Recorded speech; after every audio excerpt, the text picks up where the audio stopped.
మహాగణాధిపతయే నమః. ఓం గురుభ్యో నమః. ఓం శ్రీమాత్రే నమః. పరమేశ్వర స్వరూపమైనటువంటి జ్యోతిష, వాస్తు మరియు ఇతర అనేకమైనటువంటి శాస్త్రములను మనకు అందించినటువంటి మహర్షులకి నమస్కారం. హయగ్రీవ హయగ్రీవ హయగ్రీవేతి యో వదేత్తస్స నిస్సరతే వాణి జహ్నుకన్యా ప్రవాహవత్. అరుణాం కరుణాతరంగితాక్షీం ధృతపాశాంకుశపుష్పబాణచాపాం అనిమాదిభిరావృతాం మయూకైః అహమిత్యేవ విభావయే భవానీం. శ్రీమాత్రే నమః. ప్రేక్షకులకి ఆ లలితాంబిక అమ్మవారి యొక్క అనుగ్రహం పరిపూర్ణంగా కలగాలని మనస్ఫూర్తి కోరుకుంటూ మనం ఈరోజు చెప్పుకోబోయేటువంటి టాపిక్ ఏంటంటే, ప్రతి లగ్నానికి లగ్నం తెలియని వారి రాశి నుంచి కేతువు ఎక్కడుంటే ఎటువంటి శుభ ఫలితాలు ఇస్తాడు, ఏ విషయంలో వీళ్ళు జాగ్రత్తగా ఉండాలి, అందులో ముఖ్యంగా మీ లగ్నానికి శుభుడైతే శుభగ్రహాలతో కలిసి ఉంటే మరింత శుభ ఫలితాలు ఇస్తాడు, అదే శుభుడై పాపగ్రహాలతో కలిసి ఉంటే శుభ ఫలితాలు తగ్గుతాయి. ఇది గుర్తుపెట్టుకోండి. అదేవిధంగా ఆ లగ్నాలు కొన్ని లగ్నాలకు పాప అవుతాడు కేతు. అలా అయి పాపగ్రహాలతో కలిసి ఉన్నప్పుడు మీకు పాప ఫలితాలు మరింత పెరుగుతాయి. శుభగ్రహాలతో కలిసి ఉంటే శుభ ఫలితాలు పెరుగుతాయి, పాప ఫలితాలు కొంచెం తగ్గుతాయి. ఇది ముఖ్యంగా ఫార్ములా. అయితే ఇందులో ఆ ఒక్క గ్రహమే కాకుండా మిగతా గ్రహాల యొక్క కాంబినేషన్ బట్టి ప్రతిదీ కూడా ఫలితం ఇస్తూ ఉంటుంది. ప్రతి లగ్నానికి ఎటువంటి ఫలితాలు ఇస్తారు, ఏ విషయాల్లో జాగ్రత్తగా ఉండాలి ఆ కేతు ఉన్నప్పుడు అనేటువంటి విషయాలను మనం ఒక్కొక్క లగ్నపరంగా తెలుసుకుందాం. అయితే ఈ విషయాలు చెప్తుంది నేనైనప్పటికీ కూడా చెప్పిస్తున్న సాక్షాత్ లలిత అమ్మవారిగా భావిస్తూ తెలుసుకుందాం. కర్కాటక లగ్నము, కర్కాటక రాశి. కర్కాటకం వారికి చూసుకున్నట్లయితే లగ్నంలో ఉండే కేతువు మీకు మంచి ఇంట్యూషన్ పవర్ని, అదేవిధంగా ఆధ్యాత్మిక యోగాన్ని ఇస్తాడు. ఈ లగ్నానికి కేతు శుభుడు కాబట్టి రెండవ స్థానంలో కేతు ఉన్నట్లయితే ఇక్కడ మెడికల్ రిలేటెడ్గా ధనయోగాన్ని ఇస్తాడు. అదేవిధంగా కొంచెం ధన విషయంలో ఆటంకాలు కలుగుతున్నప్పటికీ మెడికల్లో ఆయుర్వేదము ఇట్లాంటివి, లేకపోతే ఒక్కొక్కసారి చూడండి కొంతమంది హీలింగ్స్ అంటూ ఉంటారు, హీలింగ్స్ ద్వారా ధనం రావడం, ఇలాంటి యోగాన్ని ఇస్తాడు. కాకపోతే కొంచెం కుటుంబంతో, కొంచెం తండ్రి గారితో ఉండేటువంటి కొన్ని డిస్ప్యూట్స్ ఇట్లాంటివి కూడా కొంతవరకు, ఎక్కువ కాదు కానీ కొంతవరకు క్రియేట్ అవుతూ ఉంటుంది. మూడో స్థానంలో కనుక కేతు ఉన్నట్లయితే ఎవరికైనా అప్పులు ఇచ్చేటప్పుడు లేదా అప్పు తీసుకునేటప్పుడు మీరు ఏదైతే రాతకోతలు చేసుకుంటారో ఆ యొక్క విషయాల్లో కాస్త జాగ్రత్తగా ఉండండి. నాలుగో స్థానంలో కేతు ఉన్నప్పుడు ప్రత్యేకంగా చూసుకున్నట్లయితే ఫోర్త్ హౌస్లో ఉండే కేతువు పర్టికులర్గా మీకు ఈ ప్రాపర్టీ రిలేటెడ్ సంబంధించినటువంటి విషయంలో జీవిత భాగస్వామి పేరు మీద తీసుకునే ఏ ప్రాపర్టీ అయినా సరే కాస్త చూసి తీసుకోండి. ఇక పంచమ స్థానంలో కేతు ఉన్నప్పుడు ప్రత్యేకంగా షేర్ మార్కెటింగ్ రిలేటెడ్ సంబంధించిన విషయాల పట్ల కాస్త జాగ్రత్తగా ఉండాలి. కాకపోతే ఇక్కడ కొన్ని సంతానాన్ని పొందేటువంటి విషయాల్లో పంచమాధిపతి కనుక పాడైనట్లయితే ఐఓఐలో ఐవీఎఫ్లు జోలికి వెళ్ళాల్సిన పరిస్థితి వస్తూ ఉంటుంది. ఆరో స్థానంలో కనుక కేతు ఉన్నట్లయితే మీ యొక్క డైలీ లైఫ్ అనేటువంటి స్పిరిచువల్గా సాగుతూ ఉంటుంది. సప్తమ కేతువు మీరు వివాహం చేసుకుందాం అనుకునే క్రమంలో మీ యొక్క కెరియరే కొన్నిసార్లు అది అడ్డంకిగా మారుతూ ఉంటుంది. అష్టమంలో ఉండేటువంటి కేతువు కొంత బిజినెస్ రిలేటెడ్ సంబంధించిన విషయంలో సడన్ మార్పులు ఇస్తాడు. నవమ స్థానంలో కనుక కేతు ఉన్నట్లయితే కర్కాటక లగ్నానికి పర్టికులర్గా ఇక్కడ తండ్రికి కొంత స్పిరిచువల్ యోగాన్ని ఎక్కువగా ఇస్తాడు. కాకపోతే దశమంలో కేతు ఉన్నప్పుడు మాత్రం ఉద్యోగ సంబంధించినటువంటి విషయంలో సమ్ టైమ్స్ టాప్ పొజిషన్లోకి వెళ్ళడము, సమ్ టైమ్స్ ఇష్టం లేనటువంటి స్థితిని ఇస్తూ ఉంటాడు. లాభంలో ఉండేటువంటి కేతువు మాత్రం ఏదైనా మీరు ఫ్యాషన్ రిలేటెడ్ లేనట్లయితే ఎనీ అందానికి సంబంధించినటువంటి వ్యాపారాలు చేసేటప్పుడు కాస్త జాగ్రత్తగా ఉండాలి. 12లో కేతువు మాత్రం ఇన్వెస్ట్మెంట్స్ చేసేటప్పుడు అగ్రిమెంట్స్ రాసుకునేటువంటి విషయాల్లో ఖచ్చితంగా చూసుకుని అగ్రిమెంట్ రాయాలి, లేనట్లయితే అక్కడ రాంగ్ స్టెక్ పడుతుంది. ఇక మీరు చేయవలసిన దేవతారాధన సుబ్రహ్మణ్యేశ్వర స్వామి ఆరాధన చేయండి, అనే విధాలు బాగుంటుంది. చాలామందికి లగ్నం కానీ డేట్ ఆఫ్ బర్త్ కానీ తెలియదు. అలాంటప్పుడు కేతుగ్రహం యొక్క ప్రభావం ఎలా పడుతుంది అని చెప్పి తెలుసుకోవాలన్నప్పుడు కేతువు సహజంగానే ఆటంకాల కారకుడు.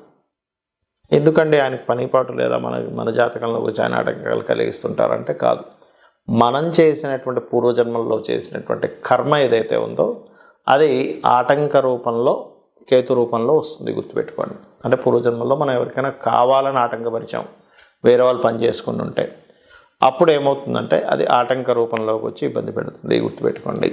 అలాగే మరొక విషయం ఏంటంటే ఇక్కడ ఈ ఆటంకాలు ఏవైతే ఉన్నాయో ఇవన్నీ తొలగాలంటే మొట్టమొదటిగా కేతుగ్రహం వల్ల జరుగుతుంది అని మీరు ఎట్లా గుర్తుపట్టాలి?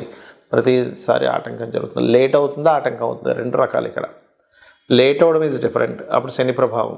కానీ ఆగిపోతుంది, స్ట్రక్ అయిపోతుంది. ఒక రూట్లో దగ్గరికి వెళ్తున్నారు, అక్కడ కంప్లీట్గా స్ట్రక్ అయిపోయింది, మళ్ళీ వెనక్కి తిరిగి రావాల్సి వచ్చింది అంటేనే కేతు. ఎందుకంటే రెట్రో ప్లానెట్స్ అంటారు వాటిని. అలాంటప్పుడు ముఖ్యంగా మీరు చేయవలసింది గణపతి ఆరాధన, ఉలవలు దానంగా ఇవ్వడం, ఇవి చేయాలి. మనకి ఈ కేతువు జన్మజాతకంలో మీకు ఉదాహరణకి మీకు